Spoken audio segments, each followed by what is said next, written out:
Dan, back on your left on the counter. You can just say 9 o'clock would be. All right, 9 o'clock. And as part of these evaluations, Danny's obviously in the final year of his deal. Do you expect him to be back, or is he part of this evaluation, and could he be gone as well? Say that again? Danny Ferry. Yeah, I think that the ownership team is going to look at every single piece of this organization, and as we would do any year, I guess, and make an evaluation and a judgment. And you have to do that. You owe it to your customers, to your fans, to the community to do that. So that's what we'll do. Everybody will be evaluated. And Mike's absence today is a little strange. Just why is he not meeting with the media today?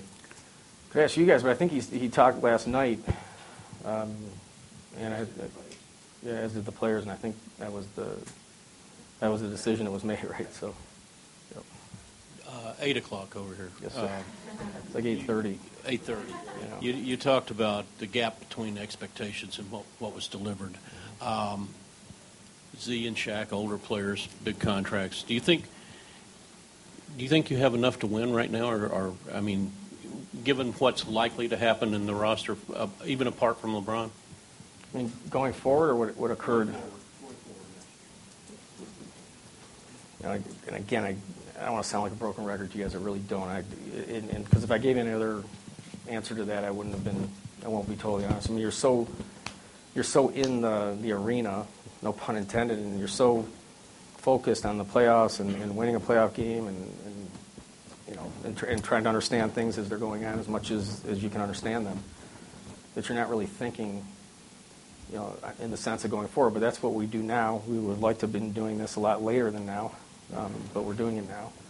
And we will work very hard to do the best that we can be. I guess if there's one takeaway here, the regular season record, having the best regular season record 2 years in a row, especially in the NBA. And I guess you see this in hockey a lot too, but it's just not as relevant and not as confident building and not as an important. Sure, it's important. You like home court advantage, whatever you're doing, but yeah. So there you go. Yeah.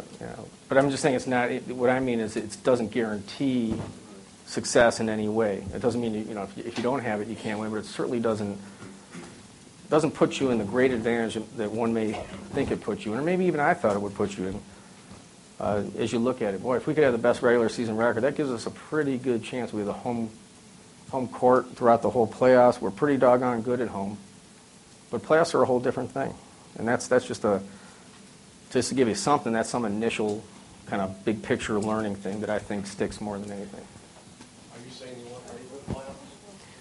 I'm saying the playoffs are very, very different, and we're going to find out, what that exact difference is, and try to build our team going forward to make sure that we not only have success in the regular season, but more importantly in the playoffs.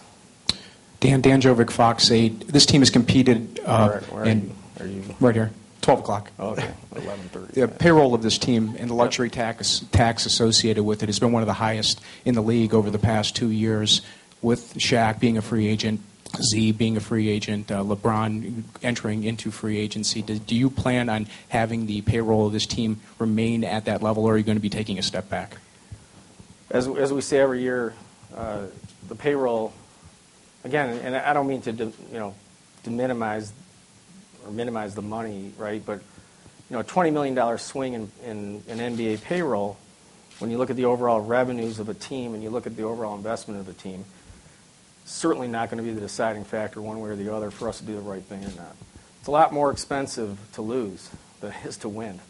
Ironically, if you look at the teams, the highest payroll teams tend not to lose the most amount of money. Tend not to, obviously exceptions on both sides. So a lot of people tend to kind of focus on the expense side, but you really, when you look at this thing, first of all, you have a better chance. Second of all, it's probably better financially in most cases. So, there's certainly nothing extraordinarily noble about having a high payroll.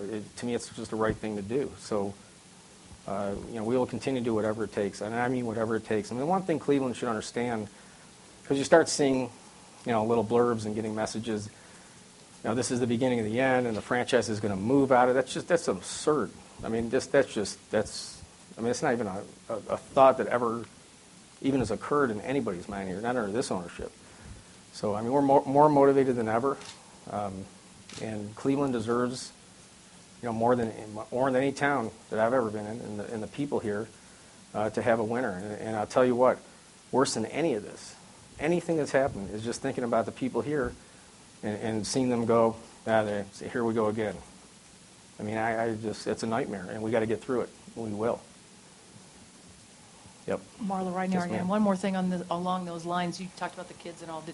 Have you gotten flooded with emails or the organization, or have you felt any of those people's pain today? Yeah, well, you feel them because people send you clips of various articles and things that are written, because I tend to try not to read them now. But and then most emails have been pretty positive and supportive, but there's still not there's nothing anybody can say, to any of us here, and I mean any of us, the entire franchise, that is going to make the fact that we didn't do what we were supposed to do.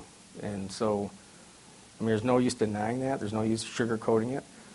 And that's a big blow to a lot of people here, but all you can do when you lose is to try to learn from it and get better. Thanks, everybody. We're done. Dan, Okay. Thank you, guys.